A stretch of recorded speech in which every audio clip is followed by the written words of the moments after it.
Well, good morning and welcome back to the Zeitcast. If you've been around for a minute, you know that right now I'm actually doing these daily, Monday through Friday, typically 8 a.m. live on YouTube, but I wanted to jump on Instagram this morning, check in on my friends here. There are a lot of beautiful sights and sounds where I am right now, and I feel like what I'm doing right now is kind of just very much where I come from. I am not originally from rural Indiana, from North Carolina. That's what you hear when I talk. But when I say kind of more where I come from, specifically field preaching, I don't know how many of you are aware of the history of John Wesley, which has really always been my tradition, the Pentecostal tradition, now in the Methodist space, all part of the same family tree. And Wesley famously preached sermons from the field. That was part of the novelty and innovation of Wesley. So I'm actually preaching a sermon in the field where nobody is right now. And this is a spot that's really special to me. So my friends, Kim and Regina Ames, have this beautiful farm out here in Fillmore, Indiana. They're lovely people, beautiful people. And I had such an extraordinary experience out here the other night. I just felt like I need to share something of that with you, and also just felt drawn somehow to come back out to the same space where I sensed some really holy things happening the other night. So here's the deal. Right at a year ago, I came out to this property for the first time because Kim and Gina have a work, beautiful nonprofit called Ethan's Legacy Project, which I'll say more about in just a second. And so they're doing this event, and they asked somebody who wasn't able to do it. So through a happy series of events, I ended up being invited to speak. And at that point, I was not yet leading Fillmore United Methodist Church, where I am now, in addition to being director of the Center for Spiritual Life at DePaul University. So very mysteriously, that all happened within a few days that I spoke out here on this property. Also got the call from our regional superintendent, asking me to go to Fillmore. Those things actually were not connected in a way that for me had this real sense of the Spirit and just something divine that I had to say yes to. And part of the reason I knew I had to say yes to the church at Fillmore was because of what I experienced out here. So Kim and Gina, this is Kim's family farm, and several years ago, I guess it'd be 5 years ago this year, they lost their son Ethan, who at the time, around 30 years old, young father himself, and lost him in the most tragic way possible. And anybody who's ever experienced suicide, anybody who's ever the unique pain of that, one of the things that made me know that I felt like I belonged at Fillmore Church is the way the people in that community specifically own this story. Think about my friend Mike, he's about 70. I remember him telling me last year, that he used the phrase specifically that it's been 4 years since we lost Ethan. And I just noted that's how people in the church speak about it. When we lost Ethan, there's this sense that this is a scar that runs all the way down this whole body of Christ, not just for this one family. And I don't do super well in hyper religious spaces, as some of you might know. But gosh, wherever people are broken open, wherever people are risking being vulnerable and talking about their pain, I mean, that's a place that I know how to be. So for me, it just said a lot about the character of the church and of these folks here. So 1 year later, time comes around for the next Ethan's Legacy Project event, this time more of a bonfire. And so a couple nights ago on Saturday night, you can't see this right now, but Ethan's truck, a beautiful restored 1972 truck, there's a flatbed trailer attached to that, and I was on that little stage and talking to the folks here about all this, so talking about things like the way that everybody here is grieving something right now, and everybody here has suffered some kind of great loss, and nobody's talking about it because we don't tend to talk about our trauma. And especially in a place like rural Indiana, this is the kind of place where folks believe in working hard and aren't necessarily going to be inclined to just sit around in a circle talking about their feelings. It's not that kind of space. And yet we're carrying these things, desperately hoping for somebody to tell the real truth of their story, because it gives the rest of us permission to talk about our own pain, to talk about our own trauma, to talk about our own loss, to talk about our own grief in whatever form that might take. So that was Saturday night. Let me take you now to Sunday morning, and I promise all these things are connected, at least to me and my ADHD brain. So Sunday morning, after doing this Saturday night, and a lot of our church folks were here, I'm getting up to preach the sermon at Fillmore United Methodist Church. And I've been on a thing, I'm not like contractually obligated to have to preach every gospel text, but that seemed important to me my first year here, to specifically anchor all this in the stories of Jesus, the teachings of Jesus, not to run from any of the sharp edges of that. So Sunday morning, I have a dear friend in the church that I love named Doris. I posted a photo of her yesterday. She's got a birthday coming up on Friday, so happy birthday, Doris. Hope to be able to celebrate with her very, very soon. But Doris I just love because she's full of mischief. She reminds me so much of a great aunt that I had, my Aunt Lois, because she has that same twinkle in her eyes. She kind of brings the mischief to everything. I really don't do well with sanctimony and sanctimoniousness. I adore mischief, and I love people that operate in that kind of mischief. She's like all mischief. So yesterday morning, she had read the text in the liturgy. And after the service, she came up to me and she said, "Pastor, I need to make a confession to you."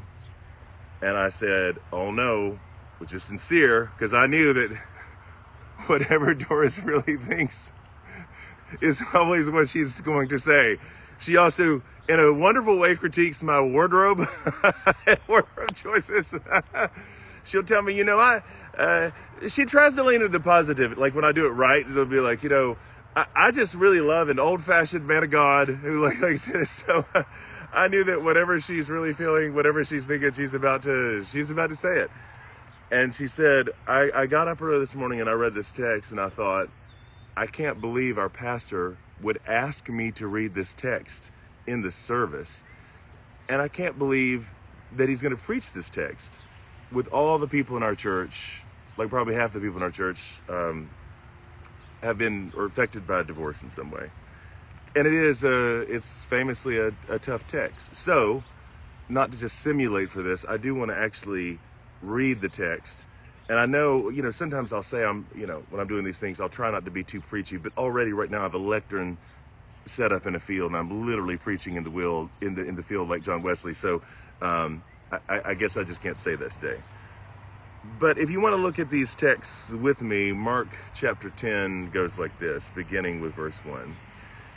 So Jesus left that place and he went to the region of Judea and beyond the Jordan, and crowds again gathered around him. As was his custom, he again taught them. Some Pharisees, so these religious leaders of Jesus' day, I'm always quick to make the disclaimer these days that inherent in these texts is never anything like a critique of Judaism.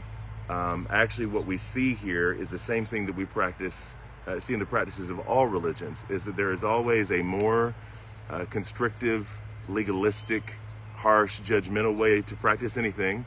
There's a right way and a wrong way to do anything, and the same tendencies that we see in the religious leaders in Jesus' day are the same tendencies that we see in Christianity. When I talk to Imam Al-Amin, he talks about this kind of fundamentalism in Islam. This kind of spirituality will always be with us, that focuses on the letter of the law rather than the spirit. This is anywhere. So while Jesus repeatedly will say that he comes not to abolish the law but to fulfill it, and at every turn Jesus affirms what we've always seen, what we read in the Psalms, the Torah is God's gift. It's what sets Israel apart from the nations. The Torah is perfect. The Torah is good. The problem is not the law, but the problem is the way that some of these folks are practicing the law and approaching the law. So some of these religious leaders come to Jesus and they ask him, and this is important that we get that this is a trap. This is a rhetorical trap. It is not a sincere question. It's not a genuine question. They're trying to corner Jesus. They ask him, is it lawful for a man to divorce his wife? And he answered them, well, what did Moses command you? Love that Jesus rhetorically often responds to questions with a question. We might could take some notes here. They said, Moses allowed a man to write a certificate of dismissal and to divorce her. But Jesus said to them, because of your hardness of heart, he wrote this commandment for you. But from the beginning of creation, now here Jesus is quoting directly from Genesis, this ancient Hebrew book of beginnings. God made them male and female.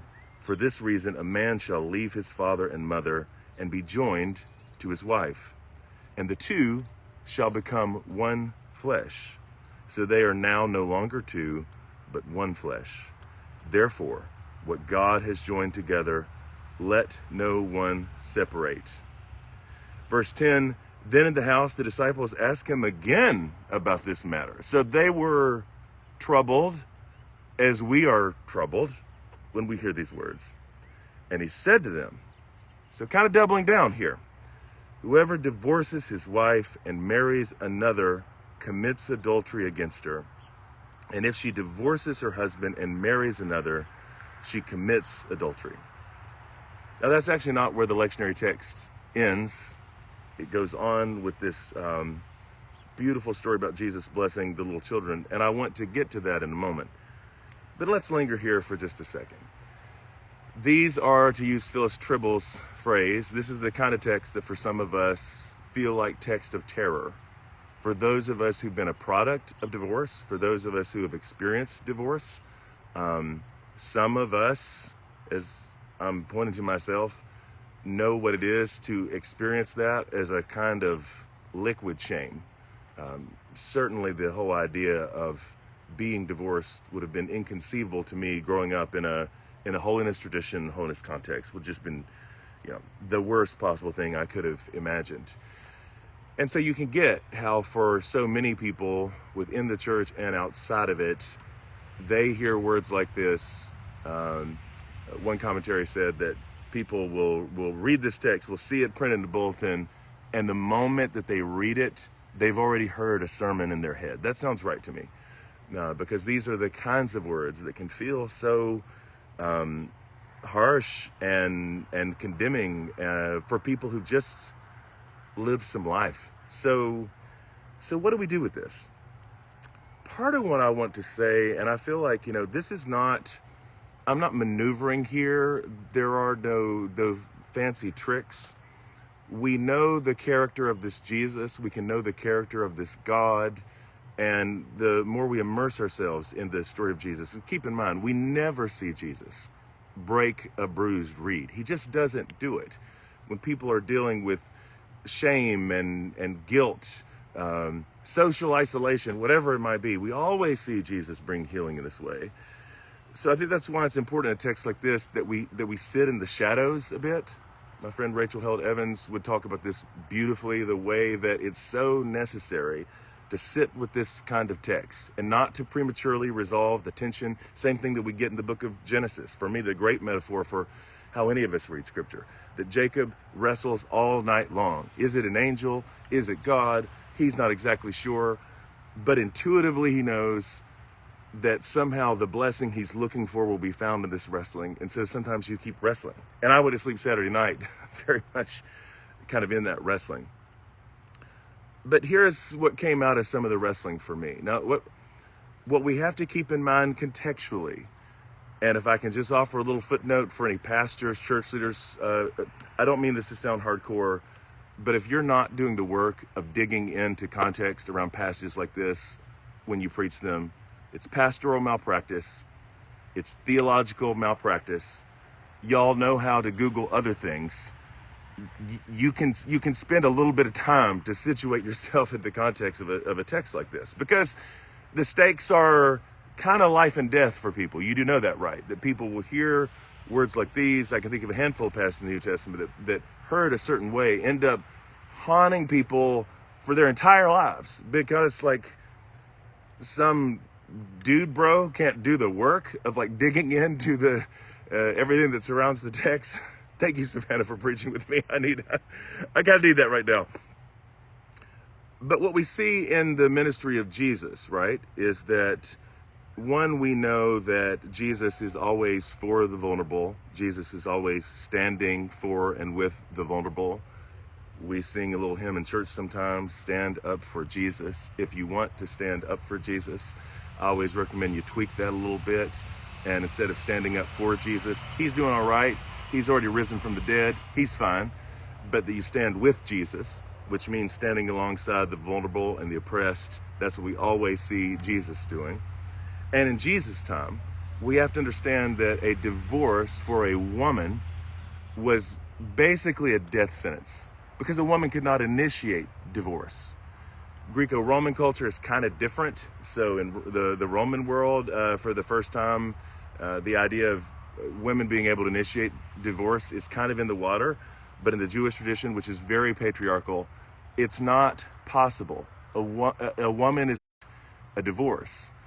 And so in this context where, to be divorced means that you're going to live in poverty, you're going to live in shame, you may live a life of near slavery, because now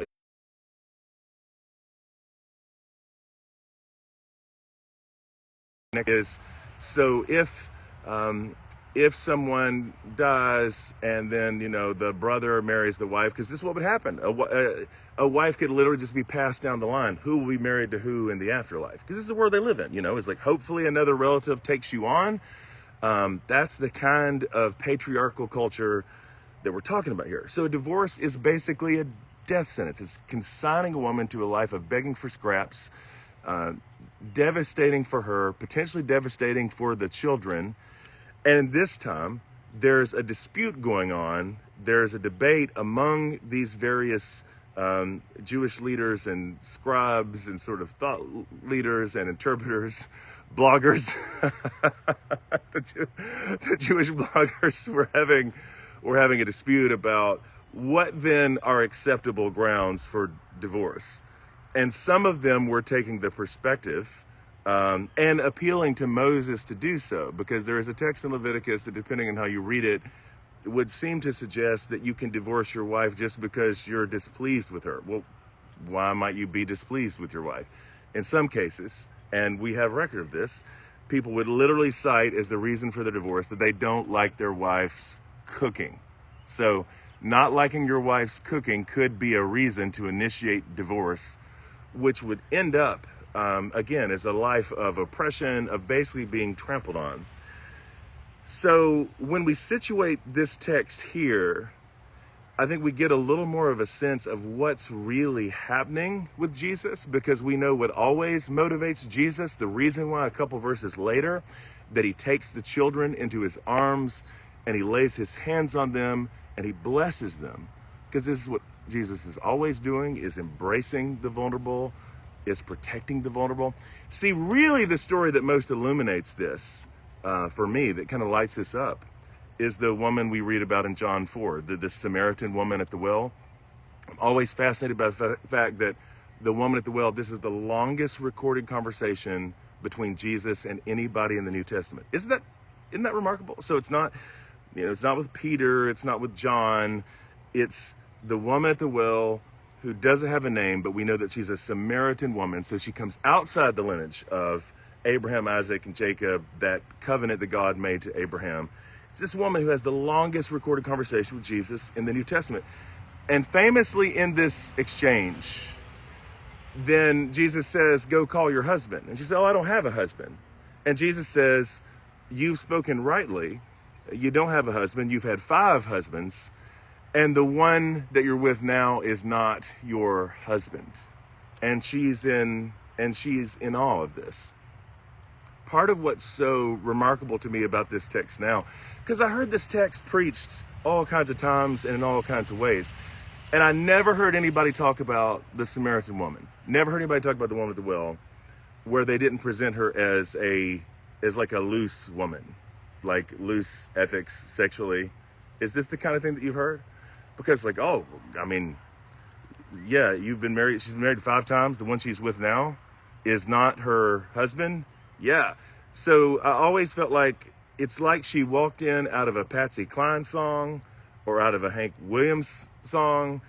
Like I could actually imagine her sitting around at like a honky tonk and kind of sipping bourbon and chain smoking Marlboros.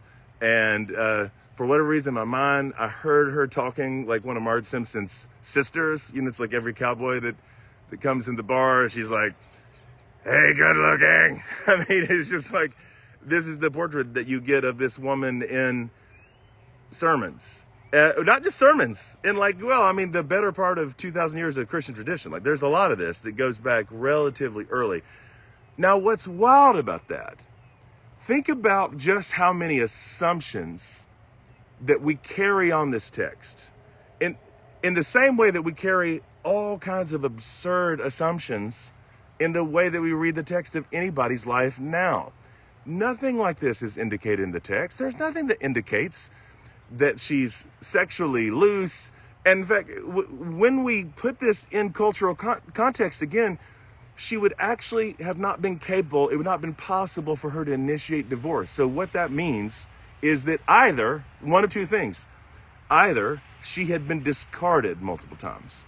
That word divorce here, that's literally what the word means, to be discarded. Either she had been discarded multiple times or she had lost multiple husbands through death. And so it is that kind of scenario where guy dies and maybe she's passed down to a brother, because this is the kind of stuff that happened in that part of the world at this time in history. Either way, whether or not she had been multiple times discarded or multiple times widowed or some combination of both, it's a story of tragedy, right? This is what's maddening about the kind of assumptions that we bring onto the biblical text, and also, again, the text of other people's lives, is there's all this diagnoses going on, and there's all this scrutiny, and there's all these attempts to analyze, and we're bringing these assumptions that are just absurd. Have you noticed, by the way, that almost nobody ever reads a text like this? When does this ever happen? I hear people all the time, they'll read a text and they'll be like, yeah, like I really resonate with Peter. I'm like the person who gets out on the water to walk with Jesus because I'm a person who has faith. Maybe they'll go a little darker with it and say like, well, sometimes I'm like Peter or Judas, and I feel like I've betrayed Jesus or denied Jesus for whatever the reason. I have never heard anybody, when they're reading these texts, though it's screaming at us all the time, they see the way that these religious leaders operate, and nobody ever says like, yeah, I'm definitely just like them. That's my life. Because these religious leaders who feel so villainized are always someone other than us, because we're just doing the best that we can. And yeah, we always want judgment for them. We always want judgment for that guy, for that person. But we want mercy for us. We want license for us. It's just kind of, we never see ourselves in the story in that way, even though the Gospels are constantly trying to put up this mirror to us to think about the ways that we're projecting onto folks, the way that we see in the religious leaders in Jesus' day. Like we just do this all the time. So we end up making these really absurd, really ridiculous assumptions about people's real lives that are damaging.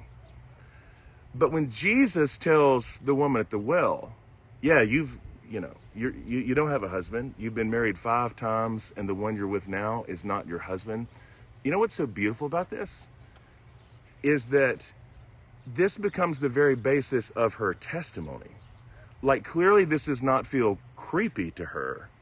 It doesn't feel like psychotic. She's not walking away thinking like, oh, here's somebody who's, knows all my dirty laundry. In fact, the exact thing that she says, this is all that, keep in mind this woman is, and I want to stress this is the first evangelist in the Gospels. The first evangelist in the Gospels, let's be clear, is a woman who goes back and tells her story, and we get that story, we get that testimony summed up in one sentence. She says, I met a man who told me everything I had ever done.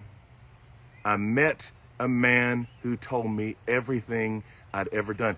And can you feel it hanging there, almost an ellipses, like you can feel it. I met a man who told me everything I'd ever done and did not condemn me. I met a man who told me everything that I'd ever done, and that was good news to her. I met a man who told me everything I'd ever done, and he wasn't weirded out by it. He wasn't freaked out by it. He wasn't intimidated by my history.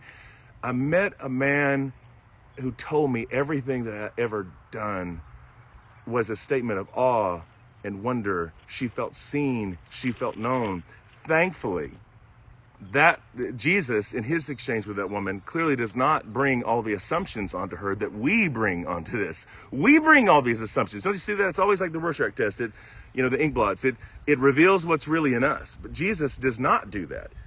She meets a man who tells her everything that she's ever done, and it's good news. It's liberating news.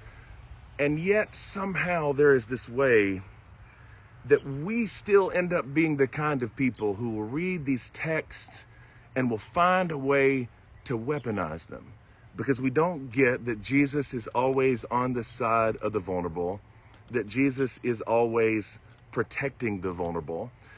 And again, when have you ever seen Jesus? When do we ever see Jesus break a bruised reed? For people that have experienced the damage and the shame and the guilt and the pain of divorce, you can't imagine Jesus heaping condemnation onto them, because he doesn't do that with anybody. We know this because we've got the story of the woman caught in adultery. We know this because of the story of the woman at the well. We know this because of stories like Zacchaeus, who's a tax collector, the most despised people in Jesus' culture. And he never shames anybody. And yet, this is the weird thing for some of y'all that still want to go real hard on judgment. Like, you people that just want to talk about Jesus, Jesus says plenty of hard things. Jesus does say plenty of hard things. Y'all, who does he ever say hard things to? It's not the woman at the well.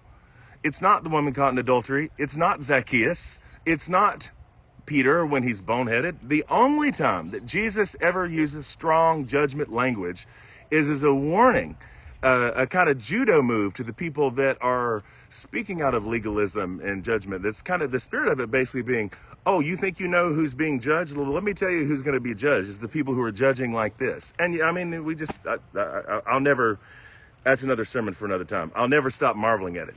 So then even when we get harsh judgment language, we take it out of context to make it something we want it to mean. I've heard how many sermons I've heard about Matthew 25, where there's the separation of the sheep and goats at the end and like eternal fire.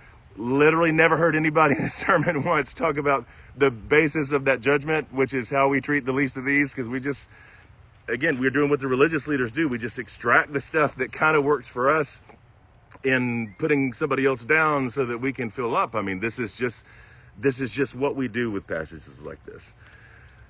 Thank y'all for preaching with me a little bit out there. It is a little funny for me to get this worked up out in the middle of a field where nobody is, but it's feeling good too. So bringing this around to this text, I'm convinced that this is the spirit of what is happening here in this text. And I felt like that was an important story to tell. By the way, this Samaritan woman, I can't not say this. You do understand that the fact that the text says, and John's like this, John's gospel's like this. So she doesn't have a husband. She's had 5, and the one she's living with now is not her husband, meaning Jesus is the 7th. Can I just let that land with somebody for a second? Jesus is the 7th. So Jesus as the 7th man, number of completion, Jesus is the one who makes her whole and integrated in a life that's been full of pain, that's been fractured and fragmented. Now the 7th one is the Christ, who brings all things full circle, who makes all things new. I mean, it's just dazzling. It is dizzying when you see these kinds of things in these texts, and I believe it's really there. But where I find this to be important, and where Saturday night and Sunday morning are connected to me. So Saturday night being out here and knowing, okay, the Ames family, they are well known in this community and well loved in this community. So you can imagine all the layers of pain of when you lose a son in this really kind of tragic way. And now there's this open wound in your life, and now an open wound in this community. And yet the courage that it takes, that instead of burying that private pain, which would be understandable, but trying to find a way to make that wound a gift for others, the same way that Jesus is the one who heals us not out of his strength, not of his power, but out of his wounds, to make those wounds a source of healing for others. I mean, that's extraordinary to me. And on Saturday night, I felt it. I even talking about this again yesterday, there were a lot of tears, because people are not only remembering Ethan, they're not remembering this person they loved, but now they're broken open to talk about other people that they've lost and they loved. They're broken open to be able to speak of all kinds of hidden grief. I'll never forget, I was talking to a guy I had not met before. His name is Dave. And by the way, here I'm just delivering the mail because he's hilarious. He's an old family friend of the Ames, been friends with him since 1977. So he's Kim's best friend. So he's walked with him through all these things. And I'll never forget Dave's name, because this is how he introduced himself to me. He said that his last name is Virgin. And he says, so you won't forget my last name. And by the way, when I was growing up, there was a family in our neighborhood. Their last name was Horny. And I always hoped that whenever we died, that we've been buried in the same cemetery plot. So like the Horny Virgin, you just can't make this up. That is the best, 3 minutes of stand-up I've heard all year was from Dave Virgin. So yes, I do remember his name, but he's clearly this beautiful, weathered soul. And he said the other night, and man, I felt him start to break a little. It's I not only know Kim and Gina this way, but I knew Ethan really well. And on nights like this, when we gather and we do this and remember, I feel like he's really here. I feel his presence here. And so as I'm out here in this field, on this farm that he loved, and literally speaking on the trailer of connected to the truck that he drove, I got the shivers when Dave said that to me, because I felt it too. I felt it right before I was about to speak. I had this real sense of, I feel like Ethan is here. And I don't know how to explain that. This is why a lot of you would want to be dismissive of my weird mystic Pentecostal thing. But I can tell you two things that I believe in, maybe more so than almost anything else. I believe in the communion of the saints, and I believe in the mercy of God. I believe in those two things more deeply than I believe anything else. And because I believe the way that I do in the communion of saints and in the mercy of God, I have to believe that it is possible that Ethan is not only in that cloud of witnesses, but there are times and ways, because this kind of loss in particular is so excruciating for people, that I think the veil just lifts a little bit. And there's a comfort and there's an assurance. Yeah, I think you can trust that much in the mercy of God. I just want to say that to anybody else who's lost someone, especially through suicide, just how much I believe you can trust in the mercy of God. We all know that for anybody who gets to that place of despair, that there are things in here that are not right, where someone is not seeing clearly. And if there's not mercy for folks like that, I'd hate to put this too strongly, but what are we doing? I don't want anything to do with this book or this God or anything if there's not room in this story for empathy for people in their absolute, for those folks. There's not room for the families who are living these kind of stories. What are we doing? So I had this experience then of going from Saturday night, feeling that, and then Sunday morning talking about this. Savannah just said, thank you for saying this. Nearest I've ever felt to God is after witnessing that suicide. Literally, physically witnessing a suicide. This is a wild story, but God's presence and mercy is so tangible. That's the thing. There's something so, I don't know how to explain it. Even under the worst circumstances, there's a holiness to death There's a sacredness to that kind of transition. It's why I think people who work with around dying and with the dying tend to have a lot of these kinds of experiences, because there's something about that passage that's, these are things that experientially will reveal the mercy of God and are supposed to reveal the mercy of God to you. So after having that experience Saturday night and Sunday morning, I'm talking about this divorce text in church, and it all coalesces in me, in my head, like all over again, that this is what the gospel is always doing. It's breaking us open. It's giving us permission to speak the deepest truths of our lives. It's giving us permission to speak about the pain. We can do that because we trust that Jesus knows what to do with the vulnerable, that Jesus knows how to handle our wounds, that he never exploits. He never exploits anybody, never exploits our pain. In fact, if you want to know what kind of Jesus he is, and I'm landing here, but Mark 10, so keep in mind this is all connected. So just after this little teaching on adultery and these words that can ring so harsh, we see in verse 13, Mark 10:13, people were bringing little children to him in order that he might touch them. And the disciples spoke sternly to them. But when Jesus saw this, he was indignant, and he said to them, "Let the little children come to me. Do not stop them, for it is to such as these as the kingdom of God belongs." To such as these. Yes, to children, but don't you hear it? Such as these are the vulnerable. It is to the vulnerable. Jesus knows how to care for the vulnerable among us. Truly, I tell you, whoever does not receive the kingdom of God as a little child will never enter it. And he took them up in his arms, and he laid his hands on them, and he blessed them. The fact that farm stuff is happening all around me just makes me even happier about this moment. He took them in his arms, and he laid his hands on them, and he blessed them. How does Jesus respond to the vulnerable? It's to hold, it's to cherish, it's to bless. And I believe that that's what Jesus is doing now. For those of us who have these kind of scars, who know what it is to struggle with this kind of depression and that kind of darkness, who have lost loved ones to suicide, who've experienced the agony of divorce, which is a kind of tearing, a kind of ripping of one's soul, Jesus knows how to handle that kind of vulnerability. I want to share just one other story with you. I've not shared this in a really long time. I didn't share it at church yesterday. So I have a friend, haven't seen her in a number of years, but she shared a story with me that I still think about a lot. So at the time, even then, it would have been over 20 years.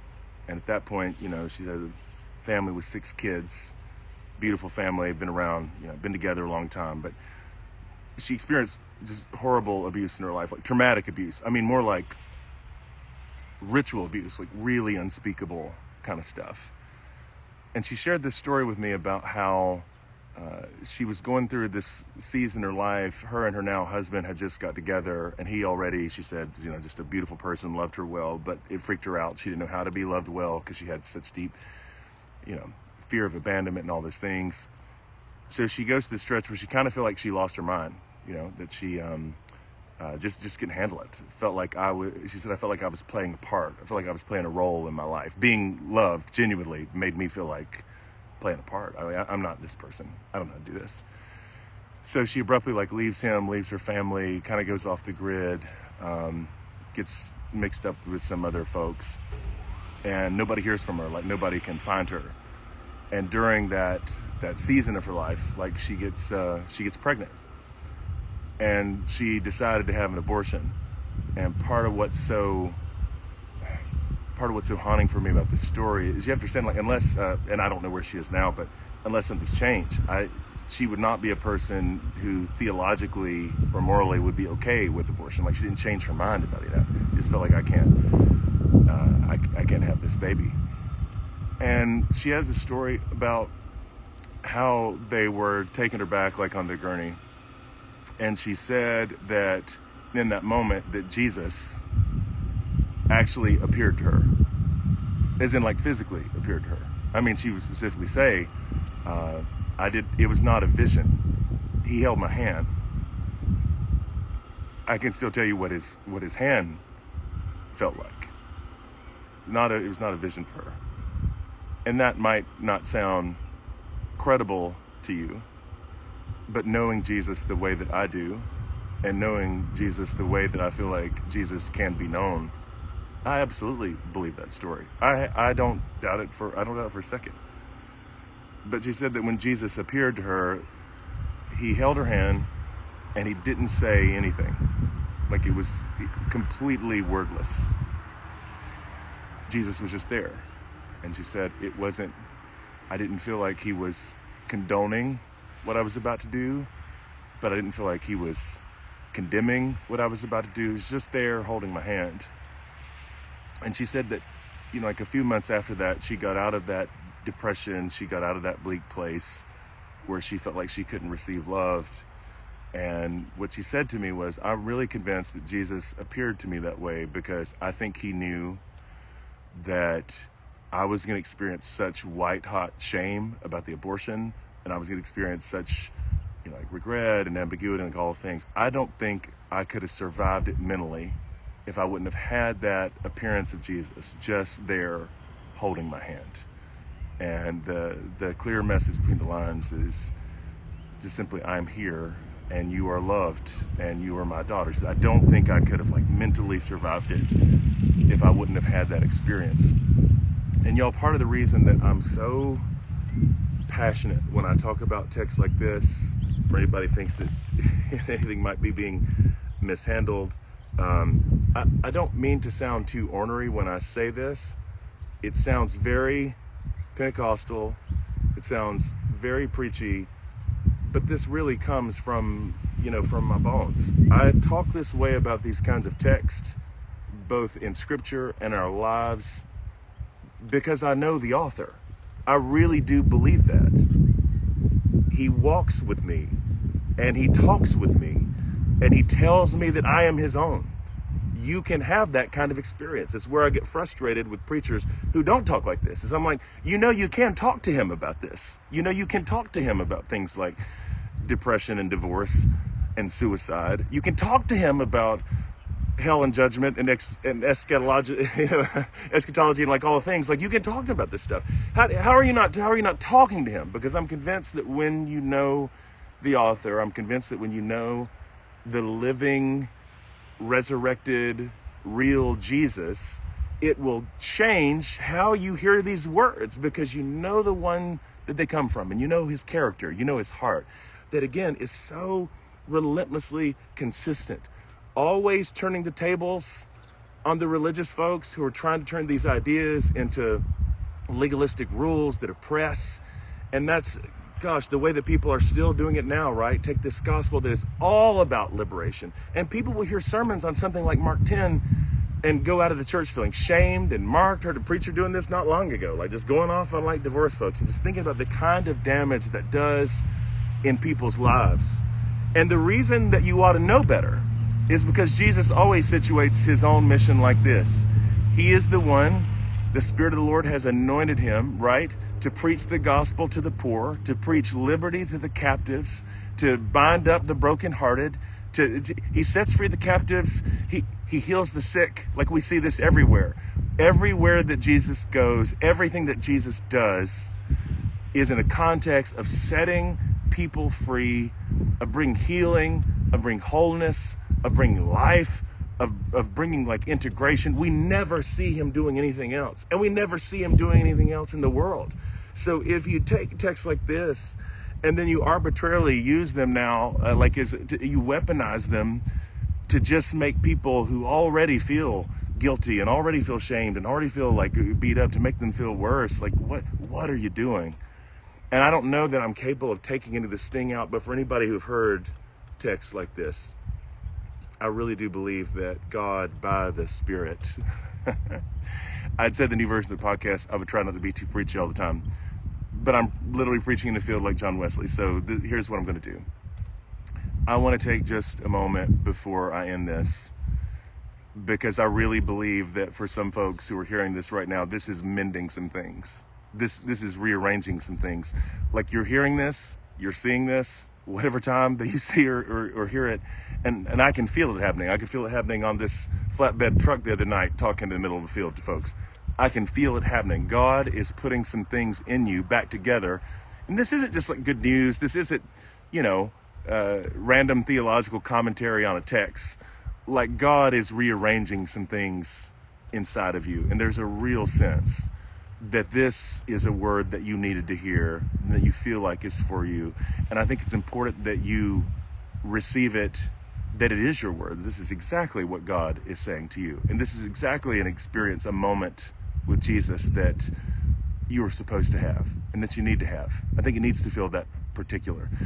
I think it needs to get down in the weeds of your own grief, your own divorce, your own death, your own pain, right? The whatever like is haunting you. I think it really needs to get like just down into the guts of all that. So I'm going to ask you if you, for anybody who would feel comfortable with this, there is no pressure or coercion, of course. Like what would that even look like from this kind of distance? But believe it or not, early in the morning out here, I brought some wine with me, and I brought some bread. During COVID in particular, I discovered for me what was real power in virtual communion. I know not everybody believes in that. For some of my Catholic, Episcopal, Orthodox friends, then we're connect on so many things. Don't love this. I hear you. I get it, that there's something about the face-to-face and the embodied presence and a meal that's shared and like all those kinds of things. And yet I am just enough of a mystic to believe that there is something very real and powerful and transformative that can happen when we take these elements wherever we are. And as I appealed to Wesley as the person who preached in the field, keep in mind one of the other innovations of Wesley, simply because Wesley's faith was this great, is that there were times, this is not super common practice in his time or ours, where Wesley would invite people as a response to Jesus, as a response, maybe people who felt like they were saying yes to God in this way for the first time, to come to the table. It was a radically open table in that way. Because Wesley had that much confidence in the God who issues this invitation, because there's not ever a wrong way to say yes to Jesus. And there's just something about, even in the breaking of the bread, communion is always about taking these broken pieces and gathering them, of being gathered somehow, all the fragments being brought together. There's something about communion, eating, drinking, ingesting the truth. It's such a way of saying yes. So if you have the time and space, if you feel so inclined, I'm going to invite you to grab whatever elements you have in your house. Nothing is off limits here. If you got bread, that's great. If it's more like a cracker, that's great. If it's more like a nacho chip, that's also great. Part of what I like about doing this the way I'm doing it, I don't think I can get in ecclesiastical trouble because this is kind of outside anyone's jurisdiction of what you eat in your home. Theologically, I don't know what all it means. I just trust that God is good. So if you need to pause this, if you're watching later, or if you need to rewind it, whatever, grab some things. Take your time if you need to, but I'm going to take some bread and some wine here and lift them up to you. And I want to remind you about this story we read in the Gospels right at the end, how Jesus has a meal with his friends, and how as he's sitting around that table and he's looking at these people with whom he'd shared so much life and beauty and grief with already, and he took a loaf of bread and he broke it, and he said, "This is my body, which is broken for you. As often as you do this to remember me." And we remember how he also took a cup of wine, and he said that this cup is the new covenant, my blood shed for the forgiveness of many sins. As often as you do this to remember me. So whatever you have in your house, whatever you have in your hands, just want to pray just a short blessing over these elements for us. God, would you allow this to become for us the body and blood of Christ? Whatever healing we need today, whatever encouragement we need today, whatever miracle that we need today, pray that you would meet us in this meal, that you would allow us to feed on you by faith. Let this truly become for us the body and blood of Christ. In the name of the Father, and the Son, and the Holy Spirit. So friends, whatever you have in your hands, John Deere tractors are running behind me. This is the body of Christ, broken for you.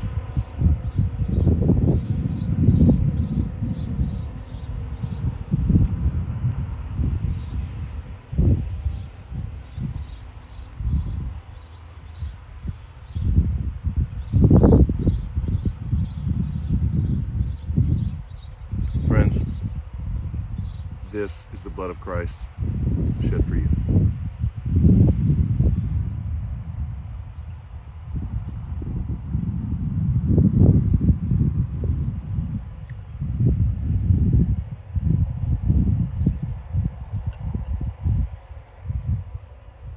Amen. Well, I believe God is here.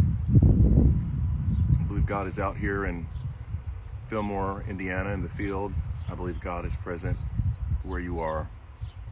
I hope that you've heard something that you needed today. And I hope that somehow something in this will help you to integrate some of these parts, some of these fragments. I hope that you know that you are loved. I hope that you feel seen and known. Thanks for being with me, friends. We'll do this real soon. In general, these are 8 a.m. Monday through Friday on YouTube, but I felt like hopping onto Instagram today. Thanks for indulging me. It's been really, really sweet to be with you.